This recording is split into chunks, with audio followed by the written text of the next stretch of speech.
Hello students. मैं आपको आज क्लास 12th की एनसीईआरटी का चैप्टर फर्स्ट कराऊंगी केमिस्ट्री का, जो है आपका सॉलिड स्टेट। सॉलिड स्टेट में जैसे कि आप प्रीवियस क्लासेस में पढ़ चुके हैं कि जो मैटर है उसकी 3 स्टेट्स होती हैं, सॉलिड, लिक्विड और गैस। स्टेट उसकी 5 होती हैं। प्लाज्मा वो सनस्टीन में होता है, that are invented sewn. But यहाँ पे इसकी 3 स्टेट होती हैं। हम इसके बारे में पढ़ेंगे, सॉलिड स्टेट के बारे में। सॉलिड के बारे में हम ब्रीफली पढ़ेंगे, बट मैं अकॉर्डिंग टू एनसीईआरटी हम बात करें तो फर्स्ट पैरे में ऐसा कुछ नहीं है जो आपको नहीं पता होगा। फिर भी एक हल्का हल्का सा अंडरलाइन करके मैं आपको समझा रही हूँ। फ्लूइड क्या होता है? Fluid ability to flow. इसमें आपके गैसेस भी आ सकती हैं और लिक्विड भी आ सकते हैं, मतलब बहने की जिसमें क्षमता हो। गैसेस भी फ़्लो करती हैं और लिक्विड भी फ़्लो करता है। इसके अलावा इसमें ऐसा कुछ इम्पोर्टेंट नहीं है कि तुम पढ़ोगे और समझ में नहीं आएगा, ठीक है।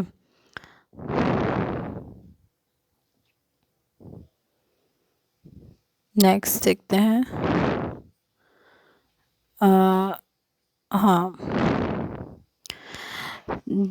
इसके बाद तुम्हारा स्टार्ट होता है जनरल कैरेक्टरिस्टिक्स ऑफ सॉलिड। जब हम जनरल कैरेक्टरिस्टिक्स ऑफ सॉलिड की बात कर रहे हैं तो ये सबको पता है जनरल कैरेक्टरिस्टिक्स ऑफ सॉलिड कौन कौन से हैं, तो इसमें कोई ज़्यादा समझने की ज़रूरत नहीं है। मैं आपको फिर भी एक बार एक्सप्लेन कर देती हूँ। They have definite mass, volume and shape. इनकी क्या होती है? मास, वॉल्यूम और शेप डेफिनेट होती है। वो जो आप 9th क्लास में पढ़ भी चुके हो। अगर किसी को बहुत डिटेल में जानना है तो आप मेरी प्रीवियस वीडियो है 9th क्लास की, बहुत अच्छे से जो मैटर पे बनी हुई है उनको देख सकते हो। And the next second one is intermolecular distance और शॉर्ट। वो मैं बता चुकी हूँ आप बहुत ढंग से। आप मेरी प्रीवियस वीडियो देख लें 9th क्लास की जाके कि इनके बीच में जो डिस्टेंस होती है बहुत छोटी होती है। पार्टिकल्स के बीच में फोर्स क्या होता है? बहुत स्ट्रांग होता है, ठीक है। और they are incompressible and rigid. Rigid यानी कि ठोस, और इनकम्प्रेसिबल मतलब जिन्हें दबा ना सके। नेक्स्ट है आपका solids are of 2 types, amorphous solid और क्रिस्टलाइन सॉलिड। तो एमरफस सॉलिड और क्रिस्टलाइन सॉलिड का थोड़ा सा ब्रीफ में पढ़ते हैं। यहाँ से आप देख सकते हैं कि 2 पार्ट्स में होता है, क्रिस्टलाइन और एमरफस, ठीक है। क्रिस्टलाइन क्या होता है?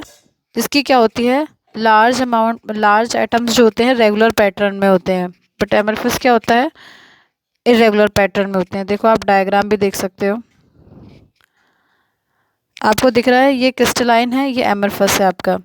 तो जो ए डायग्राम है वो क्रिस्टलाइन है, बी है जो एमरफस है। आप देखोगे क्रिस्टलाइन में जितने भी मॉलिक्यूल्स हैं सब एक वेल पैटर्न में अरेंज है, जबकि एमरफस के पार्टिकल्स जो हैं वो इरेगुलर अरेंज है। तो फर्स्ट इसका लाइन यही हो जाएगा कि क्रिस्टलाइन के जो पार्टिकल्स होते हैं वो वेल अरेंज होते हैं, जबकि एमरफस के इरेगुलर होते हैं। सेकेंड लाइन क्या कह रहे हैं ये देखो, यहीं से इसका पता चल जाएगा आप लोगों को कि large number of small crystals होते हैं, डेफिनेट करेक्टरिस्टिक्स होते हैं, ज्योमेट्रिकल शेप होती है उनकी, ठीक है, 3 डायमेंशनल होते हैं। नेक्स्ट इसमें क्या दिया हुआ है? रेगुलर पैटर्न होता है, जैसे कि सोडियम क्लोराइड्स, क्वार्ट्स यानी कि सिलिकॉन ऑक्साइड SiO2, ठीक है। नेक्स्ट है आपका इसमें क्रिस्टलाइन सॉलिड्स के और भी एग्जांपल्स हैं दे रखे हैं वो, ठीक है। This is called amorphous solid. The term of amorphous comes from the Greek word amorphos, meaning the arrangement of constituting particles in such solid but short range order. That means ये irregular होते हैं, ठीक है।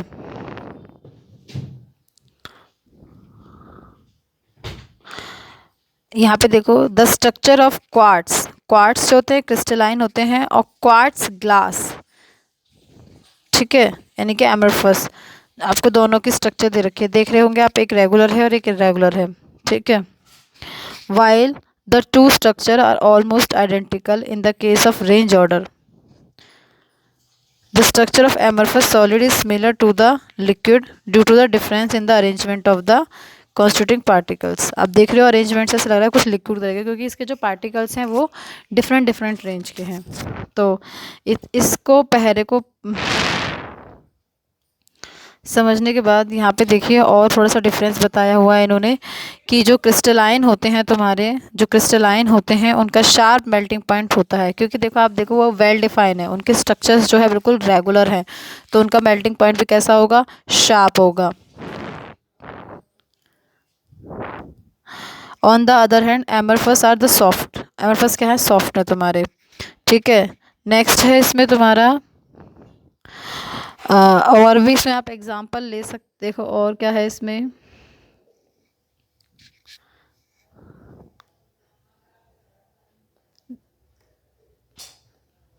Amorphous solids are isotropic, amorphous solids are isotropic, isotropic का मतलब क्या है, इसकी mechanical strength, refractive index, electrical conductivity, ये सब क्या है, सारे डायरेक्शन में होती हैं, ठीक है। और जबकि तुम्हारा एमरफस क्या होता है तुम्हारा, एमरफस होता है तुम्हारा आइसोट्रॉपिक और क्रिस्टलाइन होता है एनाइसोट्रॉपिक। एनाइसोट्रॉपिक मतलब जितनी भी इसकी मैकेनिकल स्ट्रेंथ है, रिफ्रैक्टिव इंडेक्स है, इलेक्ट्रिकल कंडक्टिविटी है, सारी सब क्या होंगी, सेम डायरेक्शन में होंगी, दैट इज़ योर क्रिस्टलाइन। और जब ये सारी अलग अलग डिफरेंट डायरेक्शन में होती हैं तो ये एमरफस यानी कि आइसोट्रॉपिक होता है।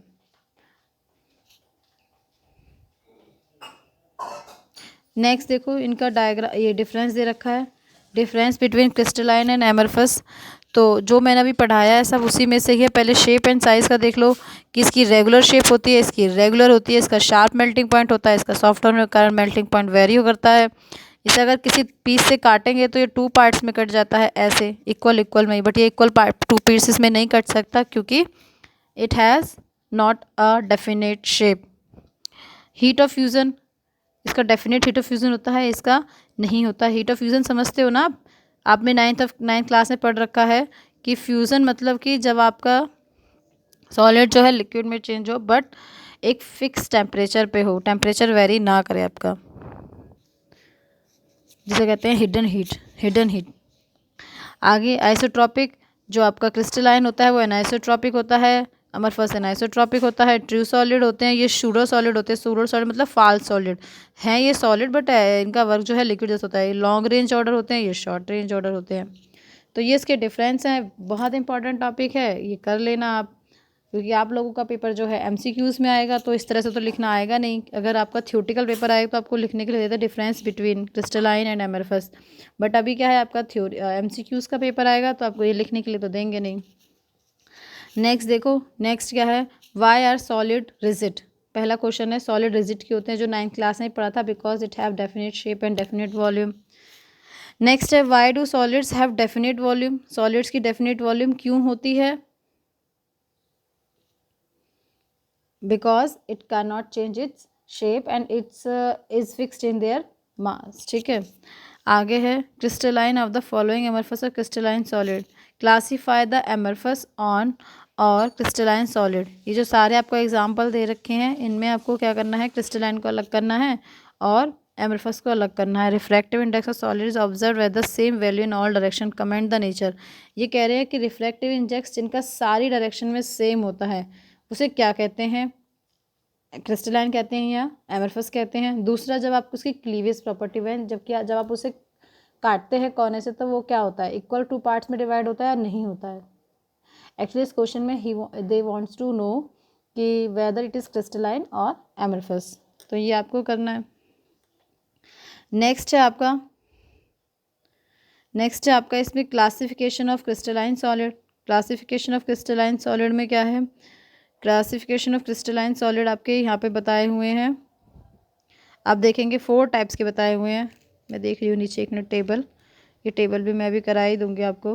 देखो आपके जो क्लास हम एग्ज़ाम आपके पास में है तो हमें थोड़ा सा सिलेबस जो है फास्ट ही रखना पड़ेगा, क्योंकि ये आपका पढ़ाया हुआ है, अब एक बार एक रिवीजन कराया जा रहा है बस, ठीक है। तो क्लासिफिकेशन ऑफ क्रिस्टलाइन सॉलिड में आप देख सकते हैं 4 तरह के हैं। एनसीईआरटी के थ्रू पढ़ लेते हैं, क्या कहना चाह रही है एनसीईआरटी। क्रिस्टलाइन आपको पता है शॉर्ट रेंज ऑर्डर है, एक मिनट, ठीक तो ये हो जाता है, हाँ ठीक है। नेक्स्ट देखो क्या कह रहा है, Most of the solid substances are crystalline in nature. For example, metallic element like iron, copper, silver, non-metallic like sulfur, phosphorus, iodine compound, sodium chloride, ये सब क्या हैं आपके naphthalene forms crystalline solids. Crystalline solids बहुत तरह के होते हैं, ठीक है. इनको क्लासिफिकेशन होता है ऑन द नेचर. जो हमने इसके 4 अभी टाइप्स बताऊंगी मैं, उनको क्लासिफिकेशन करने का बेसिस क्या है. Van der Waal force, ionic bond, covalent bond, metallic bond. अब ये क्या क्या है देखो. Crystalline solids are classified to 4 categories. molecules, particle, solid. These are the further molecules are the constituent particles of molecular solid. These are further subdivided into the following categories. पहली है non-polar molecular size. They comprise either atoms. Non-polar आपका है इसमें example H2Cl2I2. The atom or the molecule held by weak dispersion force. Weak dispersion force को और क्या कहते हैं, लंडन फोर्स. ठीक है, वी हैव लर्नड. इसके बारे में थोड़ा सा हम आगे जाके पढ़ेंगे. इसके कारण होता है द आयनिक के क्या होते हैं, सॉफ्ट होते हैं, नॉन कंडक्टर ऑफ इलेक्ट्रिसिटी होते हैं, इनका लो मेल्टिंग पॉइंट होता है, यूजुअली ये गैस स्टेट में होते हैं एट रूम टेम्परेचर. दूसरा है पोलर मॉलिक्यूल्स. पोलर मॉलिक्यूल जैसे कि HCl, SO2, ठीक है, जो कोवलेंट होते हैं, मेनली वह पोलर कोवलेंट बॉन्ड कहते हैं जिन्हें. ठीक है, ये क्या होते हैं तुम्हारे, जिस फोर्स के कारण ये बॉन्ड हुआ रखता है वो फोर्स होता है तुम्हारा स्ट्रॉन्गर फोर्स होता है डायपोल डायपोल इंटरेक्शन के बीच में. और इनका क्या होता है, मेल्टिंग पॉइंट भी हाई होगा. जब इनके बीच में फोर्स ज़्यादा होगा तो मेल्टिंग पॉइंट भी हाई होगा. ठीक है, और टेम्परेचर और प्रेशर भी ज़्यादा चाहिएगा इनको गैसियस और लिक्विड स्टेट में चेंज करने के लिए. Solid SO2 and solid NH3 are the example of such solid. आगे है हाइड्रोजन बॉन्ड मॉलिक्यूलर सॉलिड.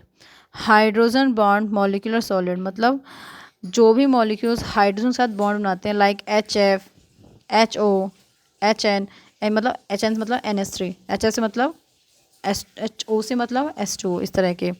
तो इन्हें क्या कहते हैं, हाइड्रोजन बॉन्डिंग कहते हैं, जैसे कि S2 etcetera. These are the non conductor of electricity. Generally they are liquid और soft solid at room temperature. Basically तुम्हारे जो non polar molecule, polar molecule और हाइड्रोजन बॉन्डिंग, इनके बारे में हल्का हल्का सा पढ़ के और इनका मेल्टिंग पॉइंट वगैरह डिस्कस करना है. अब सबसे पहले आ जाओ तुम्हारे टाइप्स ऑफ क्रिस्टलाइन सॉलिड पर. क्रिस्टलाइन सॉलिड के टाइप्स कौन से हैं आपके. पहला है आयोनिक सॉलिड. आयोनिक सॉलिड क्या कह रहा है, ions are the constituting particles of ion solid. Ion solid such as solid are found by the dimensional arrangement. देखो आयंस जो हैं, आयनिक बॉन्ड जो आयंस के कारण ही फॉर्म होगा. आयंस के काम फॉर्म हो रहा है तो उसमें क्या हो रहा है, उनकी जो कटायन होंगे और उनमें अनायन होंगे, तो इसका मतलब वो स्ट्रॉन्ग फोर्स होगा. स्ट्रॉन्ग फोर्स होगा तो उनका मेल्टिंग पॉइंट और बॉइलिंग पॉइंट अपने आप हाई होगा. ठीक है, कोई भी फ्री नहीं होगा मूव करने के लिए. तो electrical insulator in the solid state होगा वो. मॉल्टन स्टेट में dissolve in a water and become free. ठीक है, नेक्स्ट है तुम्हारा मेटेलिक सॉलिड. मेटेलिक समझ रहे हो, मेटल्स. मेटल्स क्या करते हैं, पॉजिटिव आयन से घिरे होते हैं. ठीक है, metal are the orderly collection of positive ions together by sea और free electrons. these electrons are mobiles and entirely spread out the crystals. इनकी इलेक्ट्रिक कंडक्टिविटी, थर्मल कंडक्टिविटी क्या होती है, हाई होती है. जब भी when an electric field is applied, these electrons flow through the network positive ions. Similarly, when that heat is provided, the proportion of metal uniformly throughout the free electrons. Metals are highly malleable and ductile. ये तो तुमको पता ही है. Next है covalent network. Covalent भाई कब बनता है, sharing of electrons. A wide variety of crystalline solid non-metal result in the formation of covalent bond. ठीक है, between the adjacent atom throughout the crystal they are called the joint molecule. Covalent bond are strong, directional in nature, very strong their position, hard होते हैं, brittle होते हैं. melting point, even decomposed melting point, they are insulator, do not conduct electricity. इसका example diamond हो जाएगा. ठीक है, silicon chloride are the type of such solids. Solid होते हैं, हार्ड होते हैं, but they are not in the category of metal. Covalent हो गया, देखो स्ट्रक्चर तो मैं बता ही रखे, देखो ग्रेफाइट की एकदम प्रॉपर स्ट्रक्चर है। बनाई कैसे हुई है ये देखो ज़रा, ऐसे, ठीक है। 6 हो गए ना, अब इन्हीं के 6 बनेंगे ऐसे, फिर 2 हो गए, 3 4 5, इस तरह से 6, इस तरह के बन बन करके ये तुम्हारी स्ट्रक्चर बनी है, ठीक है। नेटवर्क स्ट्रक्चर ऑफ डायमंड, और ये ग्रेफाइट।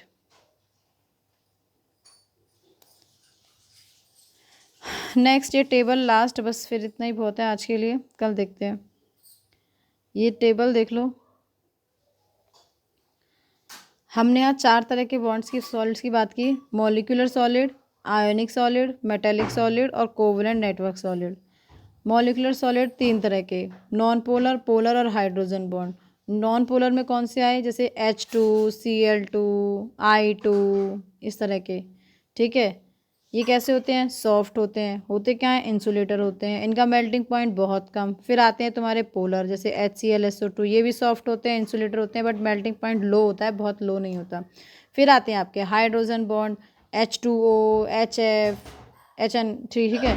ये हार्ड होते हैं, इंसुलेटर होते हैं, लो होता है इनका मेल्टिंग पॉइंट। फिर आते हैं आपके आयनिक सॉलिड्स, आयंस के कारण बनता है, इलेक्ट्रोस्टैटिक फोर्स होता है। एग्जाम्पल देख लो, जो भी आयंस के कारण बनते हैं, हार्ड होते हैं, ब्रिटल होते हैं, ठीक है। Insulator in solid state but conductor in molten state, height इनका मेल्टिंग पॉइंट होता है। मेटेलिक क्या होते हैं, जब आपके मेटल्स जो हैं, इलेक्ट्रॉन्स जो हैं डीलोकलाइज्ड होते हैं, मेल्टिंग बॉन्डिंग का, मेटेलिक बॉन्डिंग के कारण बनते हैं। एग्जाम्पल दे दिए, हार्ड होते हैं, मेलेबल होते हैं, डक्टाइल होते हैं, गुड कंडक्टर होते हैं, और ये इनका मेल्टिंग पॉइंट, बॉइलिंग पॉइंट बहुत ज़्यादा होता है। आगे आपका कोवेलेंट नेटवर्क, एटम्स के कारण होता है, कोवेलेंट बॉन्डिंग होता है। क्वार्ट्ज इसका एग्जाम्पल है, SiC यानी कि डायमंड की फॉर्म इसके एग्जाम्पल है, ग्रेफाइट इसका एग्जाम्पल है, ये हार्ड होते हैं ग्रेफाइट, ठीक है। इंसुलेटर होते हैं, ये कंडक्टर होते हैं ग्रेफाइट, वेरी हाई इनका मेल्टिंग पॉइंट होता है।